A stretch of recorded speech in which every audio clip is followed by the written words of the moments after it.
What's up YouTube? Hefe coming to you, Captain Awesome's Fish Room. It's Q&A Friday, but yes guys, I'm sorry, it is on a Saturday again. Yesterday was my wife and I's anniversary, so sorry, we'll get it back on track next week.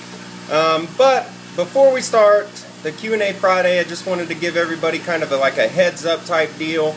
I'm going to be doing about 2, 3, maybe 4 videos today, and each video is going to be done with a different camera. This first one here is going to be on my iPhone. The second one is going to be on my my HD underwater camera by Kodak, and my third one is going to be my Sony camcorder, deal thing. So, I want y'all to let me know which video quality y'all like the best, and of course we'll go from there, and I'll start recording videos with that. Let's see, we'll go over here with Big Rig. Beyonce has been coming out a whole lot more. Really digging the new Scape. There's nothing really to it, but I'm really digging it. She has lots of places to hide, and Big Rig is acting like a gentleman, of course. And let's see, what else do I have before we get started? Oh, I want to do a shout out to my girl Katie. YouTube name KDV9TB. Just wanted to give a huge thank you and shout out to her. She sent me a message the other day. Just saying, really nice things about how she got into the hobby and, stuff like that. And I just really appreciated it, so I just wanted to send a huge thank you to her and, let her know that it's greatly appreciated. So, yeah. Let's get started on Q&A Friday. First question comes from Domo Sanchez 95. Wasn't really a Q&A Friday question, but I have a feeling that a lot of people may wonder this, so I decided to include it inside Q&A Friday. He asked, what is the difference between Gorillas Black and Gorillas Blue? They look the same to me. Just like with dove eyes, guys, the Costa Rican and Nicaraguan. Costa Ricans have more of a yellow tinge to them, and the Nicaraguans are more blue. Just like that with Cactaea umbriferus. There's several different color variations, some even not even discovered yet, and of course we all know about the Rio Magdalena, the blue freckled monster. They come from different locations as well, but just like with the Rio Magdalena, these umbies are still umbies. They're still of the Cactaea. The difference between Gorillas Blue and Gorillas Black, though, is, let me take you over to the Gorillas Blues. You can see here on Torque how he has more of a blue color inside of his body. Now, as he gets older, it'll turn into more blue inside the actual body, more blue scales and stuff like that. Now, they both have red freckles instead of blue like your Rio Magdalenas, but the blues, you can kind of see it there as he swims through the light that he has more of a blue tint, and the scales are going to turn more blue as he gets older. Now, with the Gorillas Blacks, they're still going to have the red freckles, and they're still going to have the black coloration like the blues, except they're not going to have the bluish scales like the Gorillas Blues will. They're going to be like a more black color, that leads to the name Gorillas Black. Now, guys, there's other umbies out there, like the green. There's also Location Z umbies, which are only one person has them right now. And Location X, there's several different types of umbies, guys. They're all umbies. They're all from Cactaea. So, it's just different color variations, really. It's, just the color gene that's different in them. They're still, naturally occurring in the wild and stuff, just different locations and stuff like that. So, that answers that question. Next up, let's see, Sam W. asked, what cichlid lays the largest eggs, not compared to size, just all around largest? Now, this is going to be an opinion of mine, okay? The largest eggs that I've seen cichlids lay either come from dove eye, which is definitely the largest that I've seen, and then another really big egg that I've seen is the blood red parrot cichlid. Now, of course, those are a hybrid cichlid. They're not naturally occurring in nature or anything like that, but they do have some very large eggs. So, that's a really short answer, but I hope it helps. The dove eye is definitely the largest naturally occurring cichlid egg I've ever seen. Next up comes from let's see, Karen 1467. Do you really need a quarantine tank? Now this is going to be kind of a touchy subject, guys. Let me stop this real quick and start filling her up. As far as quarantine tanks go, I kind of, this is going to be an elaborate answer, guys, so bear with me. With quarantine tanks, yes, they are necessary, but to an extent, guys. What you really want to base whether you need a quarantine tank on is where your fish are coming from, what they look like when they arrive, and what species they are. Take for instance these Feste that I got in the other day. Okay, now have they come in good shape? Considering and not had that fungus on them. Well, it wasn't really a fungus. It was columnaris, which is a bacterial infection that looks like fungus. Say they didn't have that on them, and during acclimation they started swimming all fine and dandy and stuff like that, just like my last order did, which came in worse shape. Now, considering the source that they came from, I know this guy takes care of his fish, so I took the risk of adding them to my tank. Once you're in the hobby for a while, you know signs to look for and whatnot as to, whether or not you want to put your fish inside a quarantine tank. Now, with that said, there are people that, no matter where they get their fish from, no matter the quality, no matter what, it goes inside a quarantine tank, which isn't wrong, guys. That's absolutely correct. That's the safest bet you can do, is to automatically quarantine anything new that you're introducing inside any of your systems.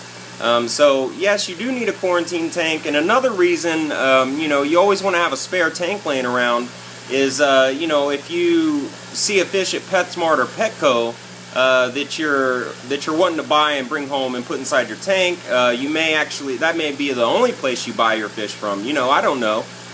But you definitely want to quarantine fish from those types of places, even your LFSs, guys.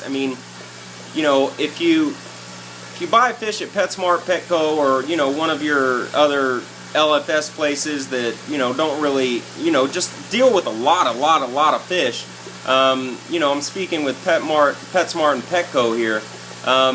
They bring in a lot of fish, and they go through the fish so fast, and there's so much die-off in between, around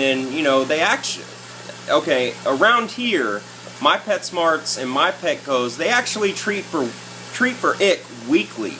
Now, I was actually told by a PetSmart employee that they do that, as a company policy. So I don't know if they do it at all, PetSmart and Petco. So if they don't get mad at me. I'm just telling you what I've heard. Is they treat for ick weekly. So you definitely want to quarantine fish like that. Until you're used to looking for stuff that you're supposed to be looking for, definitely quarantine. It's always the safest bet. That way you won't get disastrous outcomes by adding a simple fish to your system. Now, the next question comes from Chris G. He says, getting into all the Planet Tank stuff and new to YouTube, love your channel. I was wondering, for the next Q&A Friday, could you cover how to get aquatic plants to pearl, or how you do it, as I don't have room for a CO2 tank? This is a really good question, guys. As far as plants, as long as you give them the lighting and the nutrients they need, they're gonna pearl. And what that pearling actually is, guys, is the plant photosynthesizing. They're getting the nutrients they need, they're getting the light that they need, and in turn, they're producing oxygen. They're taking in all those nutrients and producing oxygen from that, and that's what those little pearls are. You can see it on the dwarf baby tears here a little bit better. You can see those little bubbles up there. That's what pearling is. It's the plant being happy and getting all the nutrients and the light that it needs. And when plants are happy and getting what they need, of course, plants photosynthesize, and by the byproduct of photosynthesis is releasing oxygen into your water column, i.e. the air. So really all you have to do is provide the plants with what they need, with good lighting, a good nutrient source. Now as far as CO2, CO2 is required by all plants, guys. Not in order to grow, but to grow them to their maximum potential and have their maximum color, and just have an all-out perfect growth in plants. They need CO2. All plants take in CO2. Okay, in order to grow them, you don't have to necessarily have CO2, but they all need CO2. They all take in CO2. It's just a fact. Now, if you don't have room for a CO2 system, you can dose your tank with another carbon source, to get that. And of course, you need your micro and macro nutrients, which I'll go over inside another video today. And in doing that, just like I said, your plants will photosynthesize, and in turn, they pearl. Now, a lot of time, whenever you do a water change on a planted tank, you'll see all of your plants like pearl really, really hard, okay? I mean, all of them get really bubbly and just, look really pretty with all those bubbles everywhere. And what is actually happening there is whenever you take water out of your system, that water is actually depleted by the plants for the nutrients they wanted. And when you add new water to your system, those plants are getting nutrients that weren't necessarily inside the water column before you did a water change. So that's why they pearl up so hard, and that's why after you do a water change, that's why you see all those lovely little bubbles and stuff. But when you haven't done a water change and you want them to pearl, all you have to do is give them the stuff that they need, like lights, the nutrients they need, and some kind of carbon source, and you'll get pearling just like this here, guys. I haven't done a water change on this for a couple days, and you can see the star grass is pearling a little bit, got little O2 bubbles everywhere. Now a good channel to watch is Aqua Design Amano, ADA or AD Amano or whatever it is. Just type inside your YouTube search bar Aqua Design Amano, and you'll get videos, and he shows his tanks, and you'll see these little air bubbles float up every now and then. Inside his tanks they do it a lot, and that's just the plants having everything they need and photosynthesizing and just being happy. It's a byproduct of the plant being happy is how you get them to pearl. So that's really simple. Just add a carbon source, because any plant does need a carbon source, carbon dioxide, because that's part of the photosynthesis cycle that they need, if that made any sense, because I'm looking for something and I'm not really paying attention to what I'm saying and just being a dummy, not knowing. Okay, there it is. Okay. Alright, Epic Cichlid 2013 asks, can you explain how the surface agitation gets oxygen into the tank? Because I know it does, but I don't know why. This is kind of a complex question, and I'm really glad it was asked because, let me start filling this tank up, guys, and I'll talk to you at the same time. See if you can see me. There you go. And it's a really good question, guys, and I'll tell you why. Is because a lot of people, they know that surface agitation puts, starts the gas exchange on the water surface. But before I start going into real big detail about gas exchanges, I want to let everybody know that surface agitation, it's not the only place gas exchange occurs. Okay. Now, say that you have a planted tank.